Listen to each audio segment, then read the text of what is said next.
Bugün anam öldü, bəlkə də dünən ölüb, bilmirəm. Ahıllar evindən telegram aldım. Ananız vəfat etdi, dəfn sabahdır.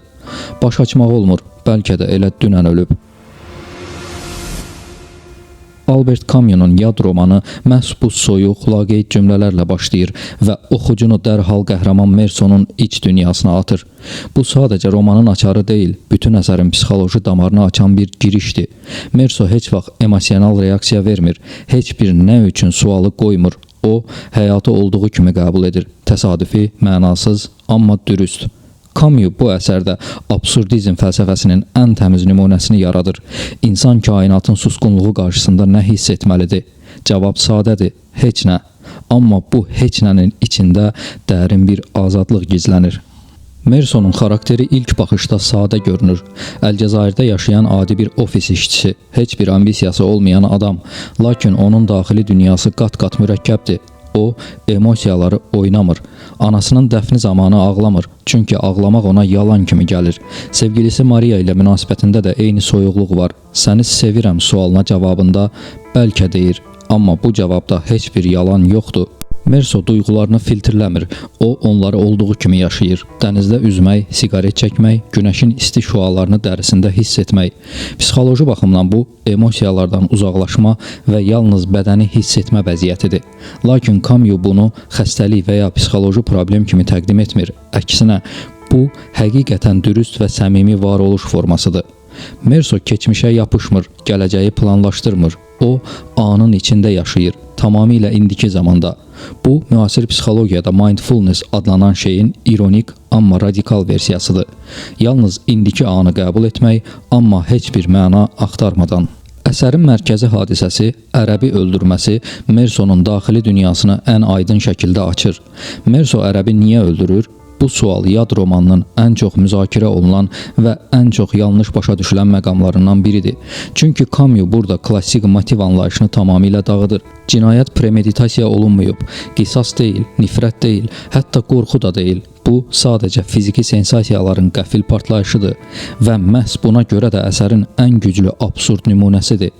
Gəlin səhnəni addım-addım əsərdən sitatlarla izləyək. Raymond Sintez Mersonun qonşusu ərəblərlə münaqişədədir. Bir qrup ərəb onları izləyir. Çimərlikdə ilk toqquşma olur.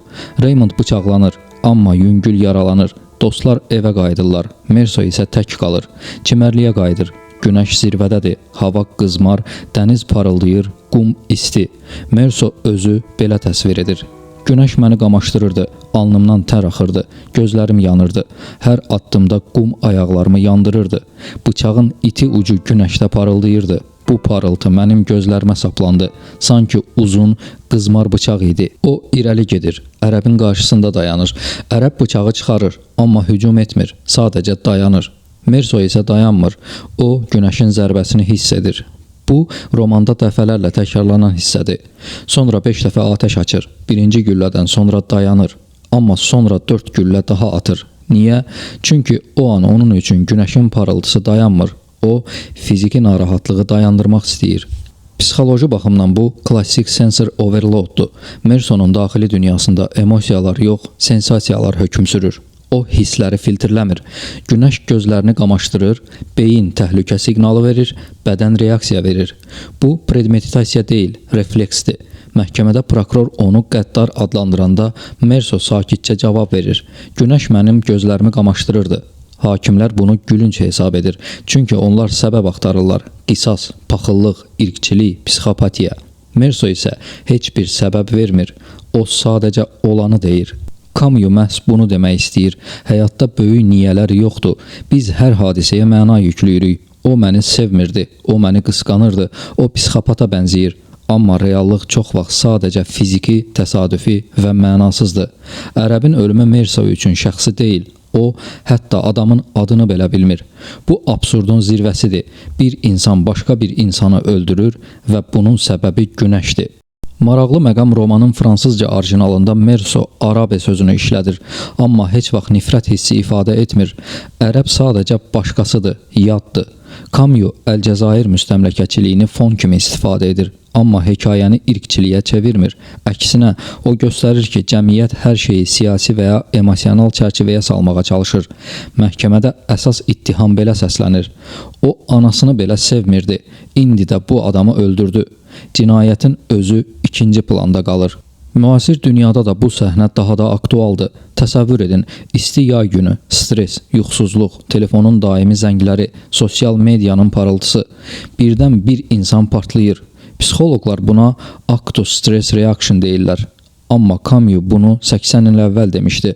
Bəzən insan sadəcə günəşin parıltısına görə öldürür. Heç bir dərin travma, heç bir uşaqlıq xatirəsi, heç bir gizli nifrət yoxdur. Sadəcə bədən və kainatın qəfil toqquşması. Merso həbsxanada da eyni dürüstlüyü saxlayır. O peşman deyil, çünki peşmanlıq üçün mən niyə belə etdim sualı lazımdır. O isə bu sualı qoymur. Onun üçün hər şey, ananın ölümü, Maria ilə münasibət, ərəbin ölümü eyni dərəcədə təsadüfi və mənasızdır. Və məhz bu qəbul onu azad edir. Beləliklə, Merso ərəbi öldürmür. O sadəcə günəşin vurduğu anda bıçağın parıltısını dayandırmaq istəyir. Camus'un mesajı isə belədir. Həyatımız bu cür təsadüfi impulsların nəticəsidir. Biz ona böyük dram əlavə etsək də, reallıq çox vaxt sadəcə isti qum, qamaşdıran günəş və bir bıçağın parıltısıdır. Və bu sadəlikdə həm dəhşət, həm də azadlıq gizlənir. Məhkəmə səhnələri isə əsərin kulminasiyasıdır. Hakimlər, prokuror, dinləyicilər Mersonu cinayətə görə deyil, anasının dəfnində ağlamadığına görə mühakimə edirlər. O, anasını belə sevmirdi. Bu ittiham əslində cəmiyyətin ən böyük qorxusunu açır, fərqli olmaq. Camus burada göstərir ki, cəmiyyət cinayəti bağışlaya bilər, amma normadan kənara çıxmağı yox. Mersonun daxili dünyası məhkəmədə tam ifşa olur. O, öz müdafiəsində belə emosional teatr oynamır. Mən peşman deyiləm deyir. Çünki peşmanlıq onun üçün mənasızdır. Bu, oxucunu düşündürür. Biz həqiqətən özümüzə dürüst olsaq, cəmiyyət bizi necə qarşılayacaq? Camus nə demək istəyir? Yad sadəcə bir roman deyil, absurdun manifestidir. Həyat mənasızdır, kainat susur. Amma insan bu susqunluqda da yaşamağa məhkumdur. Mersonun son səhifələrdəki monoloqu bunu ən gözəl şəkildə ifadə edir. Hər kəs bilir ki, həyat yaşamaq zəhmətinə dəyməyən bir şeydir. Əslində 30 ya da 70 yaşında ölməyin fərqi olmadığını mən də bilirdim. Çünki hər iki halda çox təbii olaraq başqaları yenə yaşayacaqlar və bu min illərlə davam edəcək. İnsan madam ki öləcək, bunun necə və nə zaman olacağının əhəmiyyəti yoxdur. Bu sitat Camus'un əsas mesajıdır. Ölüm qaçılmazdır. Amma məhz bu qaçılmazlıq həyatı dəyərli edir. Merso ölüm hökmünü qəbul edəndə azad olur. O, izdihamın qarşısında hər şeyə hazır idim deyir və ilk dəfə xoşbəxt hiss edir. İndi bu əsəri müasir dünya ilə müqayisə edək. 2026-cı ildə sosial şəbəkələr emosional performansı məcburi edir. İnsanlar hər kədəri, hər sevinci filtrləyib paylaşır. Like və kommentlər üçün teatr oynayır. Merso bu dünyada tam yad qalardı. Təsəvvür edin, anası öləndə WhatsAppda onun ölümü ilə bağlı status qoymayan adam. Cəmiyyət onu dərhal soyuqqanlı, psixopat damğası ilə vurğulayardı. Müasir dünyada depressiya bir dəbdir, epidemiyadır. Çünki hamı məna axtarır. Karyera, pul, münasibətlər vasitəsilə. Merso isə axtarmır. O sadəcə yaşayır. Bu, müasir gənclər üçün dərsdir. Sosial mediada mən obrazı yaratmaq əvəzinə öz daxili səsinə qulaq as. Pandemiya dövründə, karantin zamanı milyonlarla insan Merso kimi tək qaldı və həyatın absurdluğunu hiss etdi. İşdən çıxmaq, münasibətləri bitirmək, hamısı bir anda mənasızlaşdı. Camus sanki deyir, qorxmayın, bu normaldır, qəbul edin və yaşayın. Lakin Mersonun daxili dünyası yalnız laqeydlikdən ibarət deyil. O, incəliklə müşahidə edir, dənizin rəngini, siqaretin dadını, qonşunun səsini. Bu sensor hiperhəssaslıqdır. Psixoloji baxımdan bu, travmadan qorunma mexanizmi ola bilərdi. Anasının ölümünü emosional olaraq bağlamamaq, amma Camus bunu fəlsəfi seçimə çevirir. Müasir psixoterapiya emosiyaları qəbul et deyir. Merso isə onları qəbul edir və sonra buraxır. Heç bir travma yoxdur, çünki travmaya məna vermir. Bu yanaşma bugünkü mental sağlamlıq mədəniyyətinə alternativdir. Terapiya seansları və dərmanlar əvəzinə sadəcə həyatın axışına qoşulmaq. Əsər oxucunu da yad edir. Siz də Merso kimi hiss edirsinizmi? Yoxsa cəmiyyətin gözləntiləri sizi boğur? Camus məhz bunu istəyir. oxucunu narahat etmək, özünü sorğulamağa məcbur etmək. Yad romanının sonu Mersonun izdiham qarşısında qışqırması ilə bitir. O hər kəsi lənətləyir, amma bu lənət azadlıq qışqırığıdır. O artıq yad deyil, o kainatla barışıb. Beləliklə, yad psixoloji cəhətdən insanın ən dərin qorxusunu, mənasızlığı üzə çıxarır və onu azadlığa çevirir.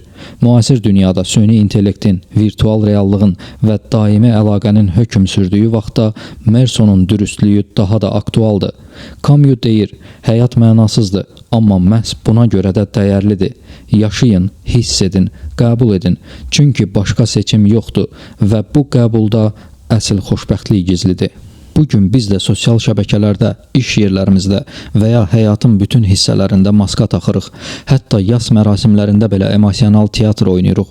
Bəlkə də heç anası və atası ilə normal münasibətdə olmayan, yaşayanda onlara hörmət etməyən adam dəfində yalandan hönkür-hönkür ağlayır, göz yaşları tökür.